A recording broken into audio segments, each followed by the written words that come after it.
No dia 10 de maio de 1996, um surto de tornados atingiu Oklahoma, nos Estados Unidos. O estado já havia enfrentado tempestades assim antes, mas essa seria diferente. Uma pesquisadora e sua equipe aguardavam com um plano ousado para implantar um novo dispositivo. Um dispositivo que, se tudo corresse bem, revolucionaria a compreensão da comunidade científica sobre tornados e reduziria drasticamente as mortes causadas por surtos de tornados.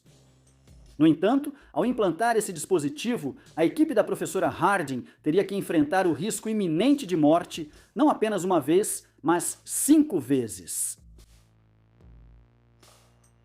Surto de tornado é o nome dado a um fenômeno em que vários tornados surgem na mesma região ao longo de vários dias. Pequenos surtos podem consistir em meia dúzia de tornados, enquanto surtos mais graves podem ver a formação de centenas de tornados distintos. A maioria dos tornados ocorre em uma área do centro dos Estados Unidos que abrange Texas, Oklahoma, Kansas e Nebraska, uma região frequentemente chamada de Corredor dos Tornados.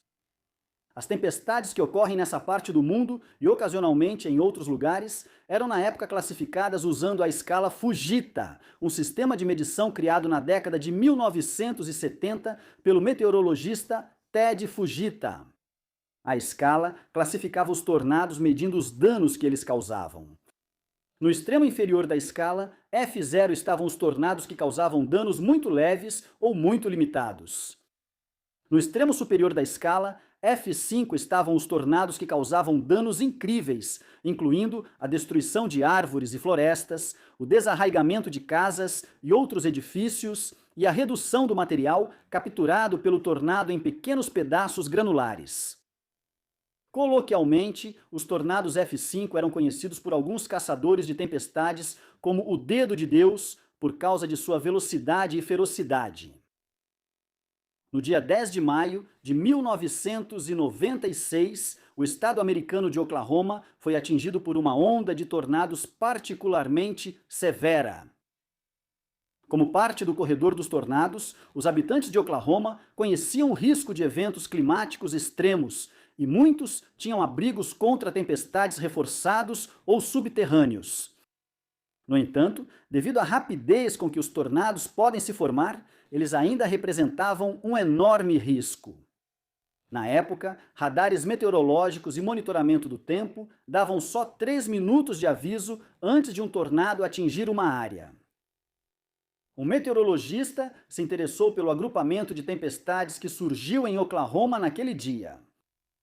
O professor Joe Harding havia desenvolvido recentemente uma tecnologia totalmente nova, um dispositivo que ele acreditava que seria uma maneira melhor de estudar e entender tornados e, potencialmente, prever melhor seus movimentos e formação.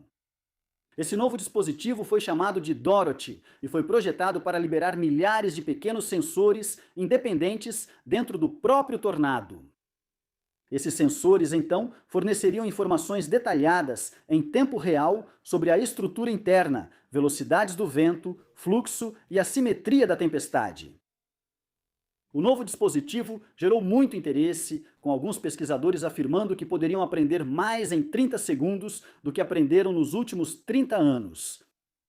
Havia apenas um problema. O dispositivo precisava ser implantado diretamente no caminho de um tornado, algo que, especialmente com tempestades grandes e imprevisíveis, poderia ser extremamente perigoso.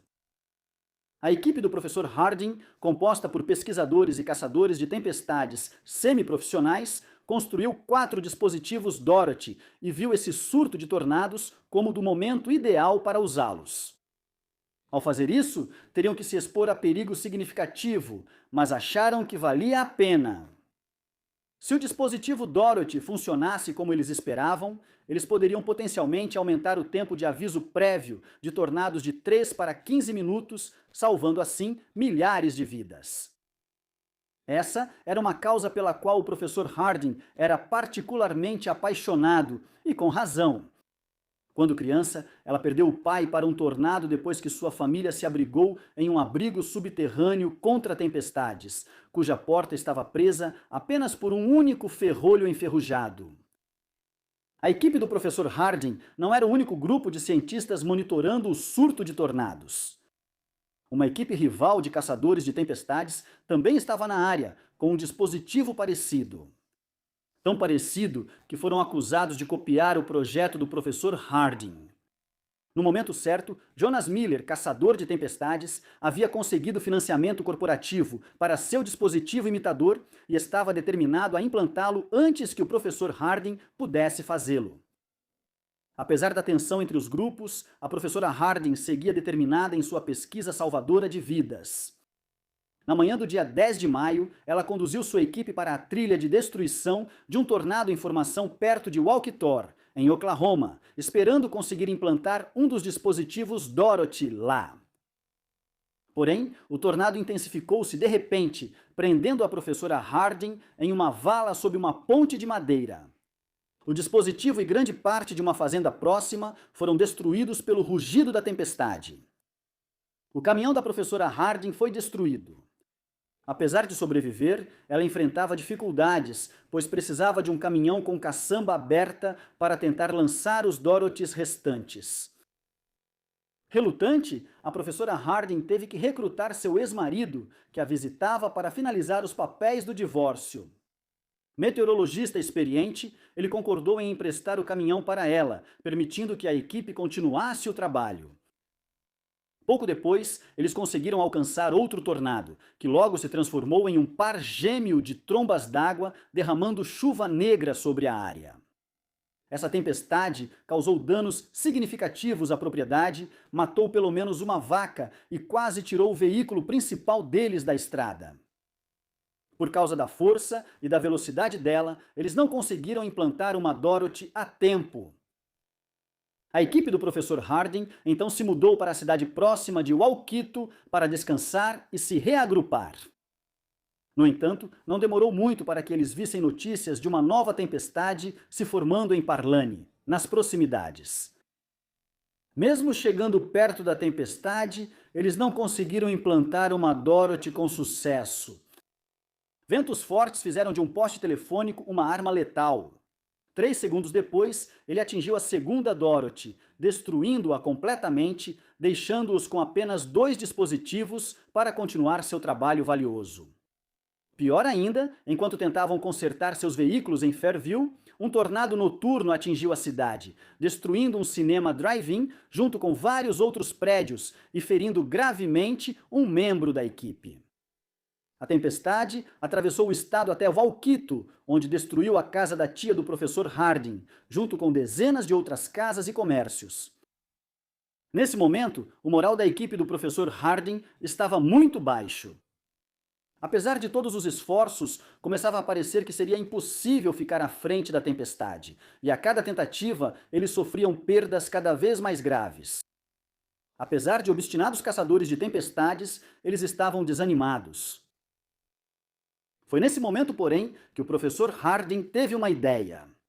O som das cataventos danificadas no jardim da tia inspirou a professora Harding a mudar o design dos sensores nas 2 Dorothys restantes.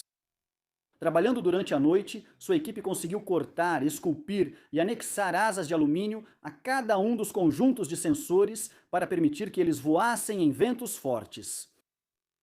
Após alterar o design, a equipe partiu para interceptar outra tempestade, a maior que já haviam enfrentado. Os cientistas do clima já haviam previsto que esse tornado em particular se desenvolveria em um F5, a categoria mais destrutiva de tornado que existe. A caminho de interceptar a tempestade, a equipe do professor Harding encontrou a rival de Jonas Miller. De fato, parecia que a equipe do Sr. Miller estava seguindo eles para tentar se antecipar às tempestades, já que, apesar de uma vantagem tecnológica, eles tinham um instinto básico ruim quando se tratava de entender tornados. Agora, a equipe do Sr. Miller avançou, aproximando-se do tornado F5 em formação antes da equipe do professor Harding, determinada a ser a primeira a lançar seu dispositivo. Mesmo avisados sobre a mudança da tempestade, foram rapidamente pegos pelo tornado. O Sr. Miller e seu motorista morreram na hora ao serem atingidos por um pilar de metal em seu veículo. Essa perda mostrou o risco da empreitada, mas a equipe do professor Harding seguiu trabalhando, chegando a atravessar uma casa arrancada para perseguir a tempestade. A primeira das duas Dorothys restantes foi quase imediatamente destruída por uma árvore que caiu, levando-os a outra constatação. O dispositivo precisava ser preso a um veículo. Com poucas opções, a professora Harding e seu ex-marido optaram por usar o veículo em que estavam. Eles ativaram a última Dorothy, colocaram o veículo no piloto automático, miraram na base da tempestade e pularam do caminhão em movimento.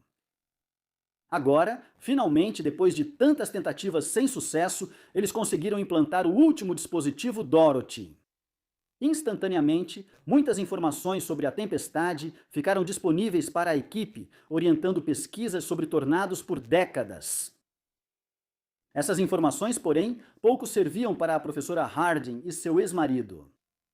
Ao se aproximarem tanto da tempestade e depois sacrificarem o veículo, eles ficaram terrivelmente expostos. Como simples carne e osso, sem a proteção de um veículo, eles estavam em imenso perigo. Eles fugiram para uma fazenda próxima, entraram no celeiro e se prenderam a canos parcialmente enterrados. Milagrosamente, eles sobreviveram à tempestade, mesmo com o prédio ao redor sendo destruído. Ambos sobreviveram e a experiência traumática levou-os a reconciliar o relacionamento e cancelar o divórcio. O trabalho do professor Harding ainda influencia a percepção pública sobre tornados. E embora alguns critiquem os efeitos especiais por não serem mais tão realistas, ainda assim o filme é influente o suficiente para garantir uma sequência já em 2024.